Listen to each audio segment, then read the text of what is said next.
Hi everyone, welcome to my channel. Today I'm going to be unboxing and reviewing a new doll line here on the channel. This is a doll line that I've never opened here before and I'm really excited. This is a girl for all time, and this particular doll is Elinor, and she is from the Elizabethan period. And you know, I've known about this doll line for quite some time, but I've never really decided to get one. But then more recently I had been watching some videos by Tammy from Peace Craft Love Dolls with Tammy Powley here on YouTube, and she's done several unboxings of these dolls, and you know, I finally decided to get one to see what they're all about, and I'm super happy that I did. But I will talk more about that later. But first I want to show you what the doll is about so you guys can see it. So I have here on her box. Now her box is a little bit tilted because I kind of already removed her from the box because I got her during the week and I knew I wouldn't be able to record the video. But I did put her back in just so you can have an idea of what the doll looks like when she first, when you first get her. So a girl for all time, and then it has the doll's name, and let me put this up here just so if you want to pause and read this, it's a little paragraph, you know, just describing her, a little story. And I believe there are books for each doll. So this is part of the historical line. They also have a modern, your modern girl line, I think is what it's called, for modern dolls, you know, dolls that don't really have a historical theme.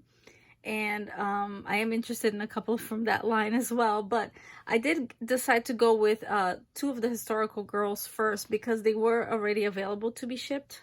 Some of them are on pre-order right now, and some have sold out, but I believe the company will be bringing those back. So if there's a doll that you're interested in and it's not there, I would say just keep checking. Maybe follow them on Instagram or Facebook to keep up with any news about that. But yes, but this is Elinor. She was the first girl that kind of caught my attention. I really liked her face, and I like the way the box is done because it looks like, you know, it's kind of like a painting almost, you know. So I think that's really cute and really neat. And as I mentioned, you know, this is part of the historical line. So if you look here in the back, it has kind of like the family tree because they're all kind of related to one another. And, you know, in the books, I believe there's sort of a connection between all of them. And so these are the dolls in the historical line. And yeah, so I'm really excited. They did come, tied, you know, she's kind of facing forward because she's not tied in the box anymore. But they do come tied in this material right here. It's kind of like a twisted paper. So it's really easy to remove the doll from the box. So I'm going to remove her from the box now and show you the doll. All right, she is out of her box. And this version that I'm showing you is the most recent version of this doll because I think the very first few ones that they released, you know, has since sold out. And so they kind of do a new batch for these. And so one thing that to keep in mind is that it may be slightly different from the very first ones that they released.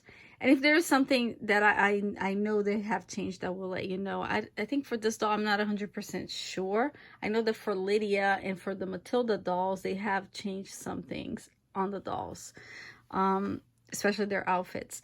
So here you have her face. She's just so gorgeous. She looks like a painting.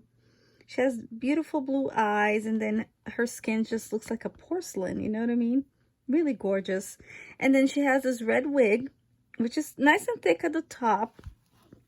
And then at the back, it is wavy and, you know, goes to the middle of her body here. It is quite dry and rough to the touch on the bottom. I will say that. And it does get frizzy a little bit easy. You know, I haven't really played much with her, and look, her hair's already looking like this, but you could probably let it down and do different hairstyles with her. I might do that. I might maybe do some braids or something for her. But yeah, I love her face so much. She really was the first one to capture my heart. And here are her ears, and these are wigs that these dolls wear. And now we'll talk about her clothing. And here I just wanted to show you also her hands. She has some blushing on her hands, which I think is just such a nice little detail, you know what I mean? So that's really beautiful. So her outfit, she's wearing that Elizabethan collar and style. So here you have the collar with the lace, and I kind of left it a little bit open so it'd be easier to show you guys, but it's closed with the snaps, and it's just a very nice soft lace material. And then you have the lacing up here again, and you can see she has some blushing here on her neck area, which is really nice as well.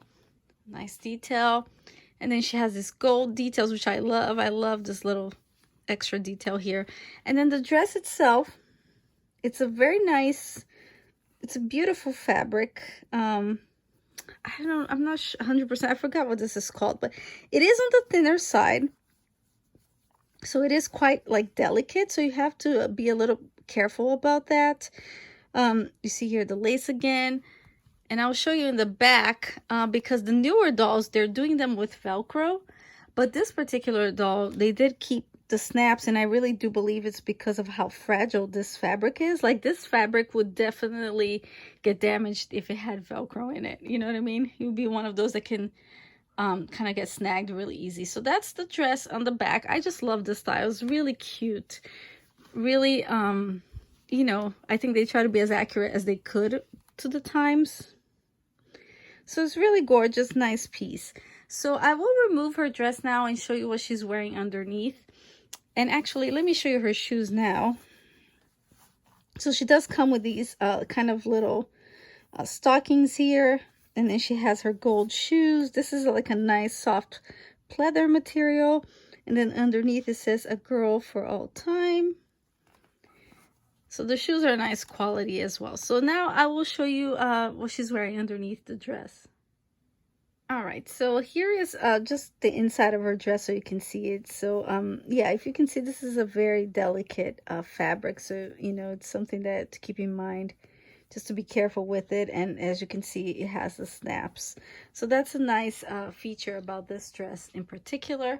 So here she is. This is the undergarments that she is wearing. I think it's nice that they kind of give them that, you know, detail, because back then, you know, that's what probably the girls would wear, you know, at the time. So she has this little shirt and the little, like, I don't know what you call these. I forgot what these are called. But sort of like, is it pantaloons? I'm not sure. But, you know, they're like these longer kind of shorts with the stockings and the shoe there. And as you can see, let's talk about her articulation.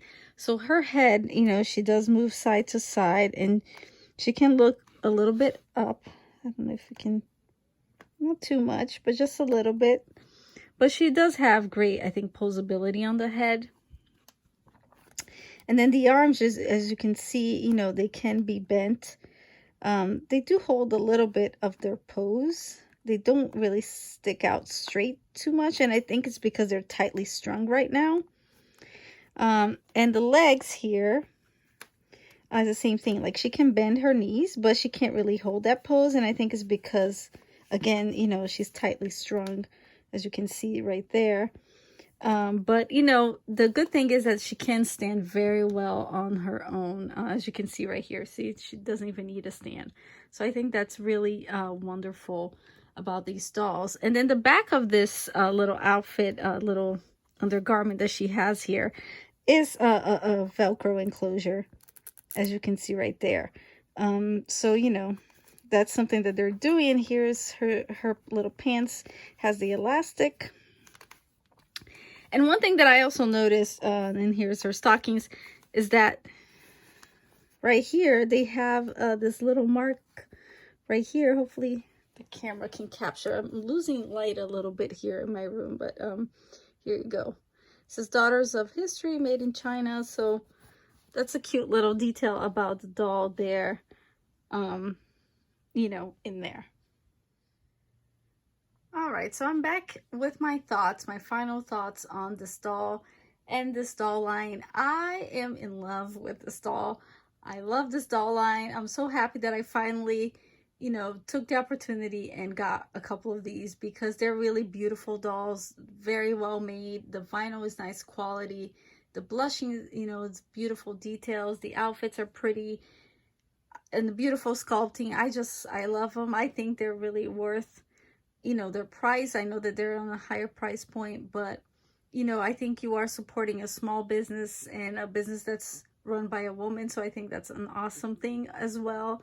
And you know, now in the US they do offer, like, you can use, I can't remember, maybe it's Sizzle, I think, is the you know, program that they use, so you can kind of try, you know, if you don't want to spend the whole amount at once, you can try and see if you qualify, you know, to pay in 4 installments. So, you know, they're offering possibilities for you to be able to purchase this doll. And another thing is that if you, I don't know if they're still doing this, but when I purchased mine, they had a thing, was if it was your first purchase, you can get 10% off. So, you know, just look out for those discount codes. I do think, you know, they're comparable to American Girl, and I actually kind of like their size a little bit better because they're not so big in terms of, you know, the space for collectors. I really think they're super, super cute. And I actually have an American Girl doll here just so you guys can see what they look like next to one another. So as you can see, the American Girl doll is taller and definitely, you know, on the bigger like side in terms of her overall size. So, you know, they're a really nice size, I think. And here I have a Disney animator next to it, because it's funny, I thought the Disney animator, they said that they were 16 inches tall, but she's actually shorter. So I need to get a tape measure and kind of double check these sizes. But yes, so, you know, her head is definitely a lot bigger. But yes, I love these dolls. I think they're great quality. I recommend them. They do have a warehouse in, you know, I think they're originally from the UK, so they do have obviously a warehouse there and a website that you can purchase from if you are in the UK. And then, you know, if you are in the US, they have a website and a warehouse here in the US as well. I am super happy about purchasing these. Thanks to Tammy for sharing her videos about these dolls. And I also did get Lydia, and I will do a video of Lydia as well. And I'll put the link down below in the description once I do that, so that if you're interested in seeing that doll, you can also see the review for that one. So thank you all so much for watching, and don't forget to subscribe for more. And let me know if you have any questions down below in the comments, and I'll see you next time. Ciao!